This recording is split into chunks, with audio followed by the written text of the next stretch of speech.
we've done jobs as far away as Farmington from St. Louis. I jokingly say, if the money's right, I'll go to New York. And the number of times I go into customers' homes and they go, my vacuum just doesn't work. And then I go through all the processes of cleaning their vacuum. It's like, oh my God, it works so much better. Yeah, well, if you clean things out every once in a while, it works. Hello, this is David Owen with Changescape Web, and welcome to this episode of the Real Producers Partners Podcast. At Changescape Web, we work with the organizations, helping them promote their business, utilizing a variety of marketing techniques, which podcasts are one of them. In each podcast, we talk with real producers with a real producers partner to learn more about them and their business. Today, I'm joined by Joe Gordon, who's the owner of Flooring Source in St. Louis. Joe has been in business since 1989, my word. Yeah. So welcome to the podcast, Joe. Thank you. So as we begin, let's share the best way for our listeners and viewers to get in contact with you. My phone number, which is 314-616-1492, is always on, and I always answer my phone. If I don't, for some strange reason, answer my phone, it's because I am talking to another client. Even if I'm with a client, I usually will, if I recognize a number or the name, I will ask the client if they mind if I take a quick shot, at least to tell the client that the other person on the phone that I will be right back with them as soon as I get done here. And that works. A text message always works, same number. As I tell people all the time, my cell phone is on 24/7, much to the chagrin of my wife. Yeah, I bet. It is always on. Even on vacation, I will answer my phone. It does not matter where I am, because business never stops. So tell us, since you've been doing this since 89, how'd you get in this business? Well, when you and I talked a little earlier, I've held a series of jobs. I am a certified life teacher in the state of Missouri. I only had to do that for 4 years, and I only did it for 4 years, and then, as I fondly, laughingly say, I got paroled after 4 years, and I didn't have to do it anymore. I worked in retail or wholesale commercial retail for offices with Famous Bar for 3 years, and then a company called Protection of Missouri, which is where we learned the flooring business, the carpet cleaning side of the business that I do. I'm one of the few, that are IICRC trained carpet cleaners. By that, I mean I've actually been taught what the processes are, how to do them, and everything else. I tell people all the time, in order to become a carpet cleaner in the United States, you have to be willing really to do two things. You have to be willing to have business cards printed that say you're a carpet cleaner. Yeah. You have to be willing to buy equipment. You don't have to know anything about what you're doing. And now you've had those two things are satisfied, you have apparently the right to go out and screw up people's floors. Things happen and you don't understand why, because you've never been trained. And so I'm one of the few people that can help people understand what's going on with their floors. I did that for 3 years with that company, and then I went across the street to another company. I worked in that company for 3 years, learning the flooring business itself, how to sell, install, market flooring per se. And after 3 years of doing that, I figured out that this business isn't rocket science, and that even I could do this on my own. And I went in and resigned my business, my position with that company. And I tell people it's very specific, on Rosh Hashanah 1989, because I was working for a Jewish couple, and I went in to resign. And I'm being a Protestant, I have no idea what Jewish holidays are. I wrote my letter of resignation, put it on his desk, came out, said, "Where's Mark? Where's Sue?" No, it's Rosh Hashanah. They won't be here. Perfect. Yeah. Could not have asked for a better way to do that.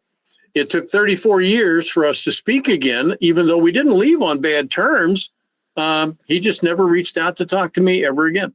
Wow. Anyway, but we're back. He will talk to me now, so it's not a problem. And so I've been doing that now since then. So Rosh Hashanah every year is my work anniversary. Oh, wow. Yeah. Well, it's on the calendar then. That is. It's always on the calendar. And as we go. So how did you get hooked up with Real Producers? I was approached. I was at a BNI. I've been in BNI. I only advertise 3 places. All my business is by referral. I advertise in BNI. I've been doing that for 22 years.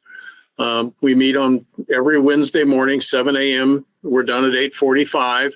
And I tell people, anybody I meet, you're welcome to come visit, enjoy. You will learn something. And I get referred quite a bit out of that because I go to other BNI meetings and learn those things. I was at a mega BNI meeting kind of a thing, and Virginia Muskies, who is the BNI owner, said, do you know Diane Collins? And they said, if you don't know Diane Collins, you need to. She will blow up your business. And I went over to her brother, whose house I had put carpet in, and said, I need to meet your sister. Well, the next thing I know, I'm getting a phone call from Diane, and we're met at a little restaurant. And we sat down, and she's talking about Real Producers Magazine. And meanwhile, she's pulling out an application for me to starting to fill it out for me to join the magazine. And she had said, everybody who's in the magazine is vetted by at least 3 or 4 people in order to be in the magazine. You can't just pay money and be in the magazine. And I looked at her and I went, well, I don't understand. You're filling this out. I thought I had to be vetted by several people or whatever. She said, well, Virginia Muskies thinks you walk on water. She said, my brother thinks you walk on water. The owner of Real Producers Magazine is a personal friend, and he thinks you're great. And she listed off 2 or 3 others, and she said, I think we're okay. Yeah. So I've been in the magazine now for, I think, 5 years. Okay. For a long period of time, I was the only, there were only 2 of us that did carpet cleaning, and only 1 of us that did floors. I was the only floor guy, and there was 1 other person who did carpet cleaning. He has since dropped out of the magazine, and I'm the only carpet cleaner that I'm aware of in the magazine. And I'm also I'm one of 2 floor guys in the magazine. And so yeah. So the magazine is kind of regional. Right. So are you just in the St. Louis? It targets real estate agents, all in the metro area. Okay.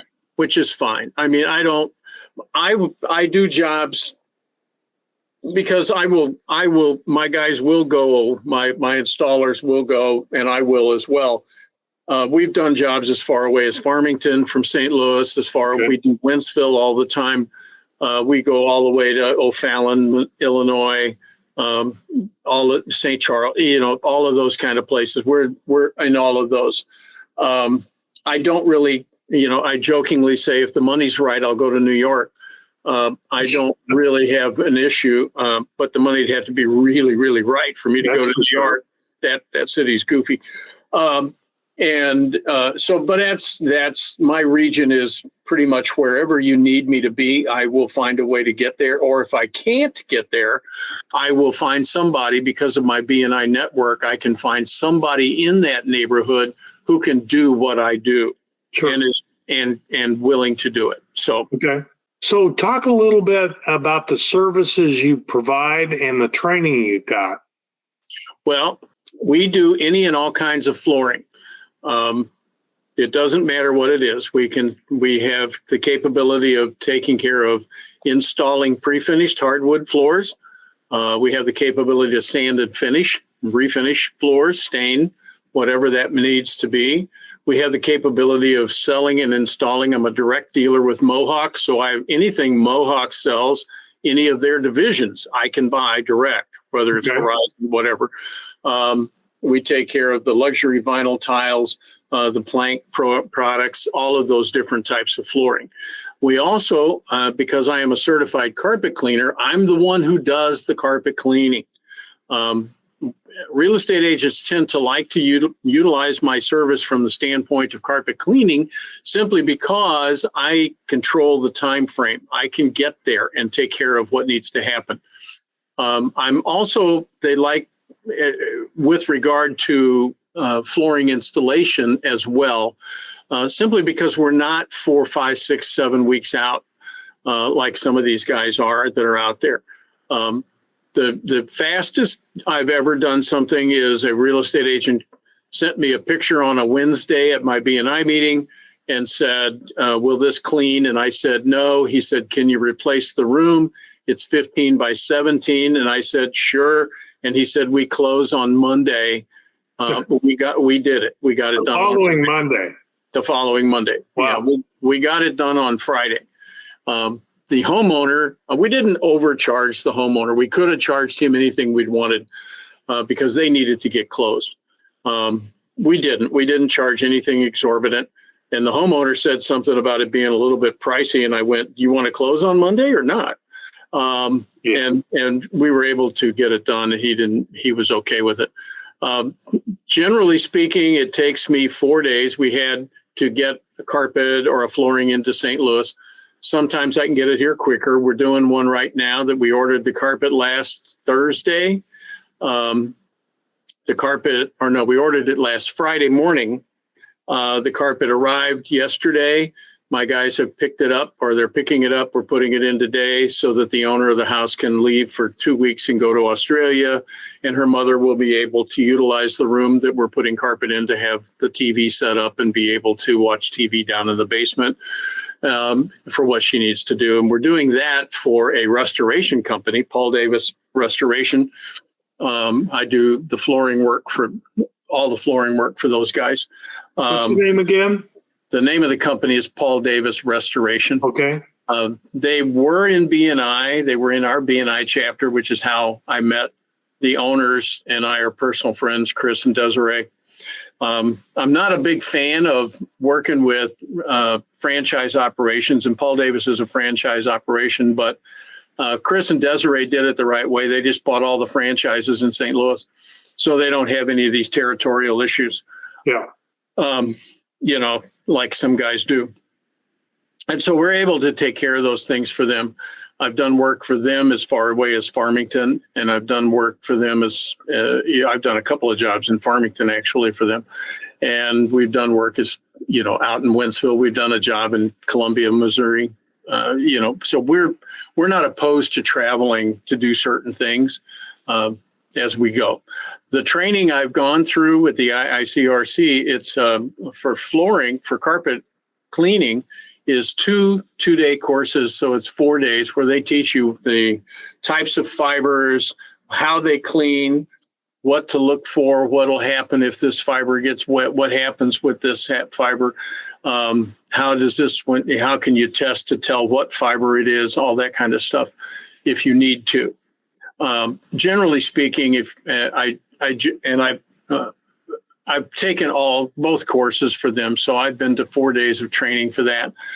The systems in carpet cleaning really I took those classes in 1986, and the guy who taught me the class in 1986 was a guy named Jeff Bishop. Jeff Bishop is one of the founders of the IICRC, and the things there's nothing really that's changed in the carpet cleaning side from a standpoint of mechanics. It still works the same way. I've also done all of the disaster restoration, water restoration, mold restoration and removal. I've done the fire restoration. I've done all of those restoration classes. I've taken every class. I choose not to do those because it's an extensive proposition to do. Okay. I have also been taught and gone through the programs for upholstery cleaning. And as I mentioned to you the other day, if you take the two carpet cleaning manuals and stack them one on top of the other, it's about an inch thick. if you take the two upholstery manuals and stack them one on top of the other, they're about 6 inches thick. I can get in a whole lot more trouble cleaning upholstery than I can cleaning carpet. Yeah. I choose not to get into trouble. I have people that I refer who clean upholstery all the time. I just choose not to do it. Been taught, just choose not to do it. So what are some things that are commonly not known that you'd like to share with the viewers? Well, one is a lot of people I mentioned the other day, a lot of people do not understand how vacuum cleaners work. So I take some time with most of my clients to explain to them how a vacuum cleaner works. And I have explained that in my B&I chapter on many occasions on how that works. Vacuum cleaners really only work when you're pulling them backward. They do not work. They work a little going forward, just not very much, because that brush is rolling on the carpet going forward. It's combing the carpet coming back. A lot of times people have, I jokingly have said before, my wife said one day to me, this vacuum cleaner just won't pick anything up. And I said, well, let's check. Well, first off, honey, you can't get anything else in this vacuum cleaner. It's stuffed.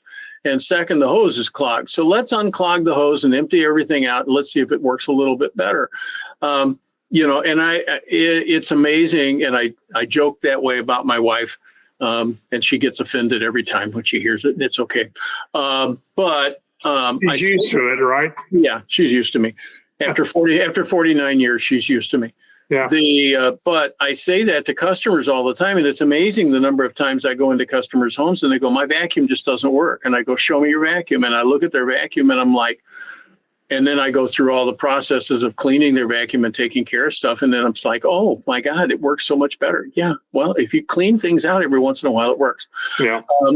The other is there's a misnomer, and I say to my B&I chapter all the time, they go, who are you looking for? And I'm saying, if you have customers who say to you, man, we had the carpets cleaned and 2 weeks later, this spot just came back again. Those are the people that I want to talk to, because the spot never came back. It's a new spot. And then they look at me like I have two heads, and I have to explain to them the process of what happens.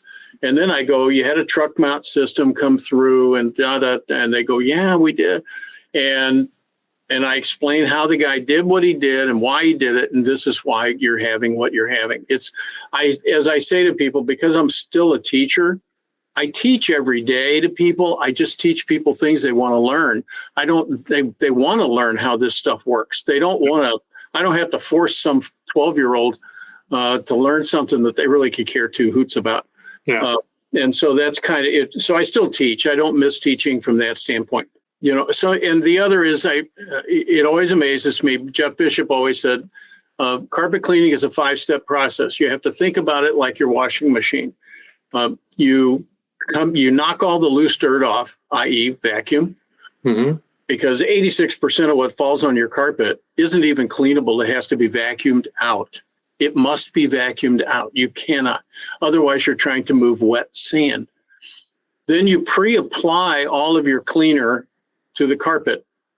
And you'll see, guys, I do that with a pump sprayer. Well, those guys all do it with a pump sprayer as well, but it's a power sprayer that comes off their truck. Yeah. And then if they see a spot in the carpet, they will really hit that carpet hard. Then you give that detergent time to work. That's the soak cycle in your washing machine. And then you agitate.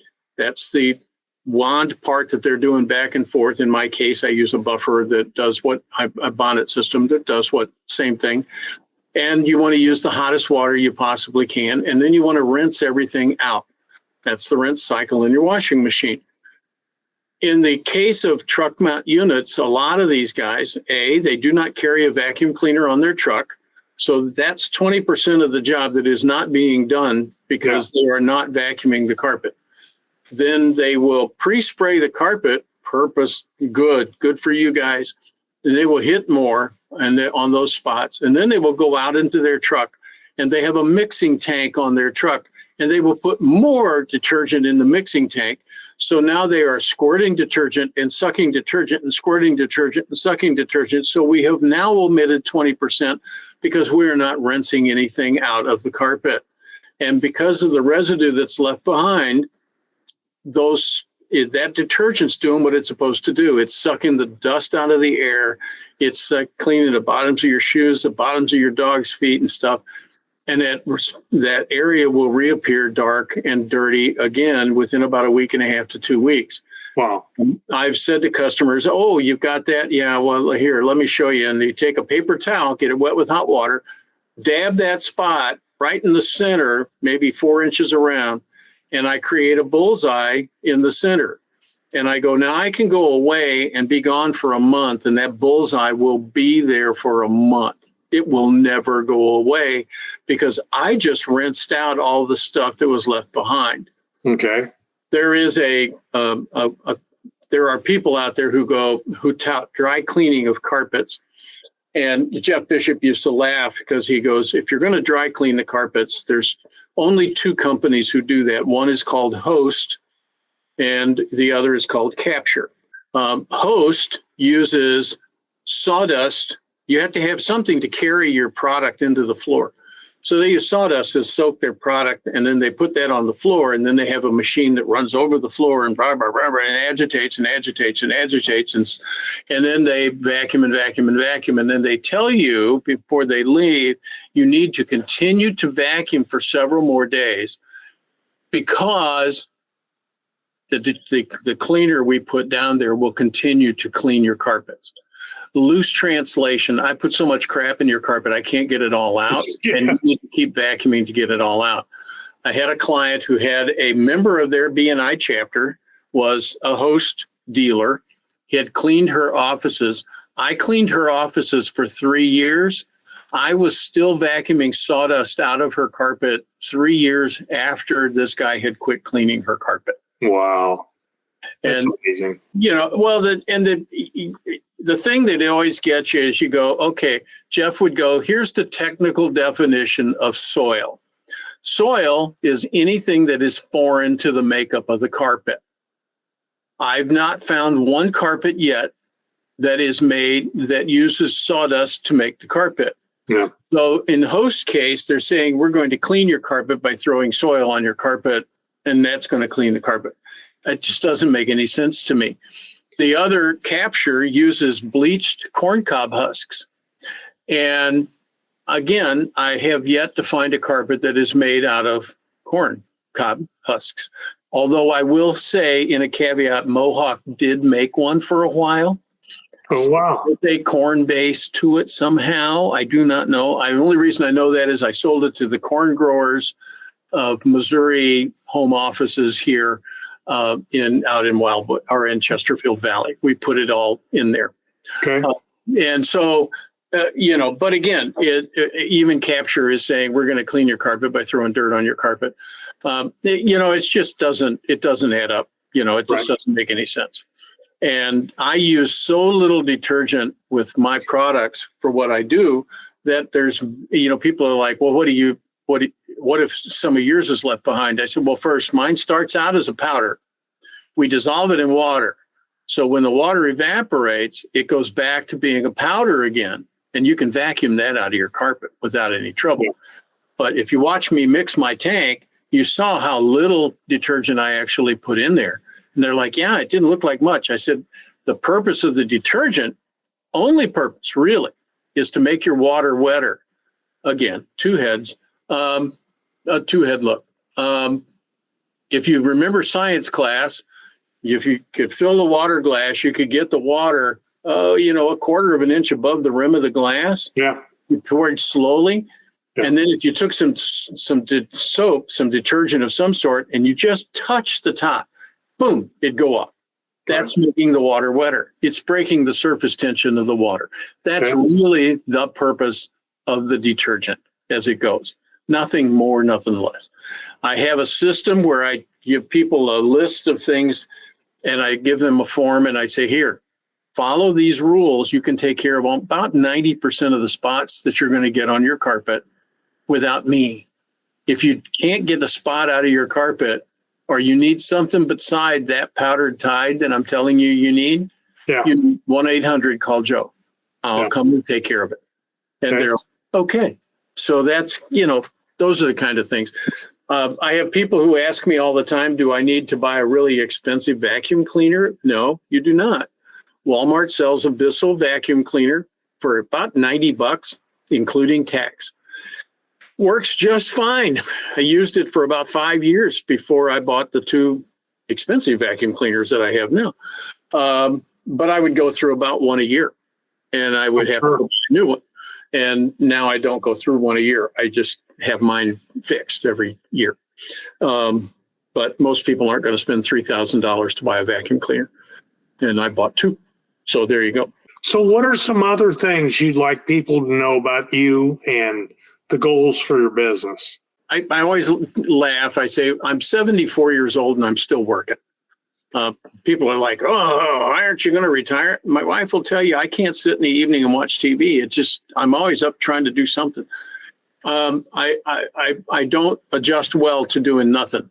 As a matter of fact, the last couple of days this week, before this, I have done no work. I have literally kind of been home, and I have been literally borderline climbing the walls, huh? Well, borderline depressed because I wasn't doing anything. No energy. I was like, oh, I'm gonna go take a nap, and it just doesn't work for me. That doesn't work for me.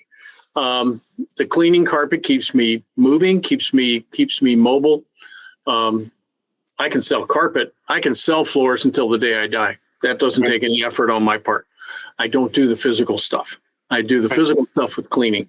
All my business is by referral. So if you give me a referral, I understand that you're putting your reputation at risk as well as mine.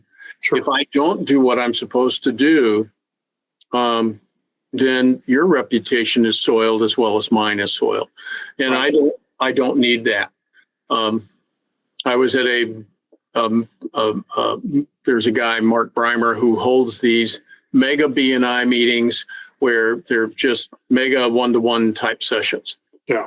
And the last one I was at, there were 200 of us there. I was the only floor guy in the room. And I was over talking to somebody about who works with selling businesses and helping people get out of their business. And this nice young lady walked up and said, and I said to her, because I always ask people, what do you do? And she said, well, I help businesses keep their customers. And Steve, the guy I was talking to, Steve Smith, said, he looked at her and he went, he doesn't need your help. And she went, really? He went, yeah, I think he still has the first customer he ever had. I said, yeah, it's probably true in some sense. They're still out there. They may not be using me right now, but they're not gone unless they died. And he said, if you're going to get out of business, the thing you're going to have to do is find yourself. You have to duplicate yourself. I am an unusual person from a sales standpoint in that I establish fairly close relationships with my clients. You get to know them. I get to know them. They get to know me. In some cases, a lot of them know about my health problems that I've had. And we go through they can tell me theirs. I tell them mine. And we have become really good friends. We're medical friends as well. And they will look at me and they'll go, oh, yeah, okay. I have one client, her husband just passed away about a month ago. And I've been cleaning her carpets for probably 15 years. Yeah. And she keeps saying, I need to replace these carpets. Well, her husband was very sick. And she was like, but I'm not doing anything until, and I went, you don't have to say anything. I understand. Yeah. She's the client that you literally, and I said this to her face, you could walk into her house and you could say, I will clean your carpets for free just to show you what we're capable of doing. And she would go, that's okay, I'll pay Joe. Yeah. She just will not. She's going to replace all the carpets in her house. And she said, I will only use you to replace the carpets in the house. Okay, yeah. I appreciate that. I don't have to beat her to death or do anything major or anything like that. All I have to do is I'm there. Occasionally I reach out with a text and go, just checking on you to see how you're doing, because this is as long as I've known her, this is the first time she's ever been alone. And it was a real shocker for her. And so anyway, I take care of clients. Mm-hmm. I don't like, I don't, my pricing is such for what I do that I'm not in a position where people go, oh, can you discount this 10, 15%? No, I really can't. I don't have that much in it. Yeah. It's not the way I work. And so that is about the only thing that clients need to know is that because of my overhead where it is, I try and price stuff so that I don't have to, it's not about, oh, I have to inflate this so I can lower the price. I always joke with people in that, I'd say, you'll hear a carpet company say, normally we sell this carpet installed for $8 a square foot. This week only, we're selling it for $4 a square foot. Yeah. In the flooring business, in the carpet side, we all work off of a net price list. Right. The mill says this is how much we will charge you to buy that material. So when a company says, normally we do this, but this week only we're doing it for this, remember, they made up both prices. There's no rhyme or reason. They just went, no, I think we'll sell it this week for this. It was just a ploy. Yeah, it's sales and it's marketing, and that's okay. I get it. My marketing, and you've seen me at Real Producers Lunches, my marketing is a jar opener. Well, it's your red shirt. And my red shirt. Yeah. It is. I jokingly say I have 13 of them, so I can go a long time without doing laundry if I have to. But those are the kind of things I just tell. We take care of customers. We don't want customers to feel bad. I have a real estate agent who started a contracting company, and again, I'm the only floor guy he's going to call. He's already told me that a half a dozen times. He goes, "You're the floor guy." Okay. Customer got beat up in the tornado, and he gave me numbers, and I said, okay. I called him up, and we're talking, and I went, "This is the dollars you have?" Yeah. I said, I can do carpet for that. And I said, I can do carpet for what the insurance company is allowed, because she had carpet. Yeah. So I can do carpet for that. I said, and I said, I can make sure you make a little bit of money on the deal too, because I got enough room in there. I can give you a little bit of profit. Yeah. Oh, I said, but if she's going to do luxury vinyl plank, you need to double the cost of what she's got. And then we have to add for the kitchen, because she wants to do the kitchen. And so he's like, well, I'll go back and I'll talk to her about it. She called me last night and said, yep, this is what we're going to do. We're going to use the one you showed us and all that kind of. So I've got the job, and I haven't even really given them a solid number yet. Yeah. And I have the job because I took the time to meet them at the hotel where they are staying, because they've been displaced from their home, and sit with them and talk and not lose my poop over how goofy she is. Yeah. And she's goofy. But there you go.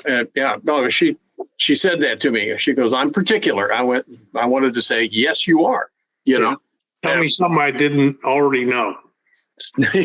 Yeah. There you go. So is there anything else you'd like to share with viewers? Well, one of the other things that we offer and we do is for people, we have a charity that we work with called New Beginnings, and the Marthas and Marys. And we take, when a real estate agent or anybody, doesn't have to be a real estate agent, when anybody is downsizing, or they go, we're getting all new furniture. And you go, okay, that's good. What are you going to do with the old furniture? Well, we aren't sure. We may just have them haul it away. Well, it's still in good shape. Oh, yeah, it's still in good shape. Okay. If you would donate that furniture to our ministries and any household items you have, like dishes, plates, silverware, towels, sheets, pillowcase, any of that kind of stuff, we turn around out of this organization, which works out of our church, which is Lafayette Park United Methodists on Lafayette Square. And we work with people who are just getting off the street and into a house, maybe for the first time. And I go, they have nothing. So I tell people, when you're talking about donating to us, the mindset you want to be in is, I'm moving into a house and I don't have anything, what do I need? So that eliminates, don't call me and say I have 2 file cabinets I would like to donate. We don't need file cabinets. Yeah. Moving into a house, you don't have files yet. Or they go, You don't have anything. You don't have anything. What do I need to move into this house? I don't need a file cabinet. Probably don't need a china cabinet because obviously you don't have anything. I don't have china either. I do need plates. I need tables. I need chairs. I need mattresses and beds and dressers and chests of drawers and that kind of thing. And, people go, I have this really nice headboard. Is there a frame that goes with it? No, we don't have a use for it. Headboard is of no value. People who don't have anything don't care about a headboard. So that's one other service that we offer, and we pick those things up. We will pick them up for free. We have a warehouse where we store stuff. Okay. If people go, well, I don't have anything to donate, but I'd love to make a donation. We will take a donation. Money is fine. We have to pay rent on where we store stuff. It's an all volunteer organization. Occasionally I do call on a moving company that is part of our BNI chapter to help me out because my volunteers, our volunteers, it's, as I tell people, it's the bane of working with volunteers. Sometimes you can't get them together to way that it's like herding cats. It just doesn't work. And so we call on a moving company occasionally to pick things up, never to deliver, just to pick them up.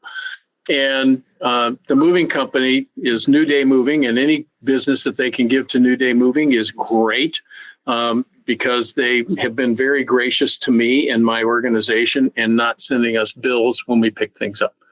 When they have to, they just pick them up and then Garth just kind of eats it. So I try real hard not to do that. Or now I'm telling people if we have to use the moving company to pick stuff up, you are going to have to pay something because we have to pay the guys who are moving the stuff. Because they get paid every day, whether it's moving somebody who's moving from a house to house or whatever, but they are a professional moving company, so that has become near and dear to my heart for me. Okay. They've been doing it for 13 years. We're in our 13th year of doing this. It was born out of the downturn of 2007-8 when everybody was losing their jobs and losing their houses. And suddenly people a couple of years later started to get back on their feet and they move into a house. They didn't have anything. They finally got a job and they moved into a house, but they had nothing. And so we started asking for furniture from places and people would give us furniture and we just go furnish their house for them. We're not like Home Sweet Home, which is another company that does some of the same stuff. But Home Sweet Home, when you go in there, you're given a dollar amount to shop and you can go in and pick out what you want. We're not quite that nice. We ask you what you need and we just supply it. Yeah. It'll all be in good shape and it'll be good quality. There won't be anything wrong with it, but you may have a red living room chair and a green couch. And you may have a queen size bed and no headboard or base, footboard or whatever. And you may have two 4-drawer chest of drawers instead of a dresser. We'll give you what you need. We'll take care of you. I've never had anybody that we've gone to deliver to say, "Oh no, I don't want any of that." No, sorry. Well, what do they say? Beggars can't be choosers. That's kind of my line all the time when people are like, "Well, we have this couch. It's been around for a while. We just aren't, winners." And I go, "Look, is it in good shape? Yes. You don't have anything? No. I'll take the couch. It's okay." Yeah. And that's, so that's kind of where we are. Sure. Yes, it is kind of you don't have anything, you're not going to argue with me very much. We are a religious organization, so they do tend to ask if the people mind if they offer a prayer for them. And we've never had anybody say no. Yeah. So it's just kind of where that is. So, and we're a small but mighty congregation of people. We do a lot. Well, God's work can do big things. Yeah. And we just picked up another person.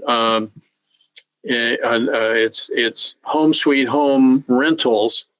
And she buys houses and then she fixes the houses and then she moves people into the houses, single moms or moms who are coming out of abusive situations, whatever, and gets them jobs and all that kind of stuff and takes care of them.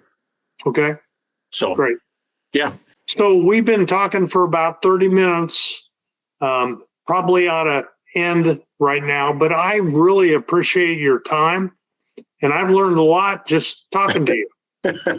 Well, as I said the other day when we were talking, you know, people go, "Oh, Willie Toggy." As I said to you, I'm a perfect candidate for a 3-hour podcast. That's right. Yeah, I no trouble talking and carrying on a conversation. You and Joe Rogan could get together. Yeah, I would happily go on a Joe Rogan podcast. It wouldn't bother me at all. So, yeah, great. Yeah. Well, thanks for your time. Not a problem. Happy to do it. Oh, great. And if you need anything else from me, let me know. All right.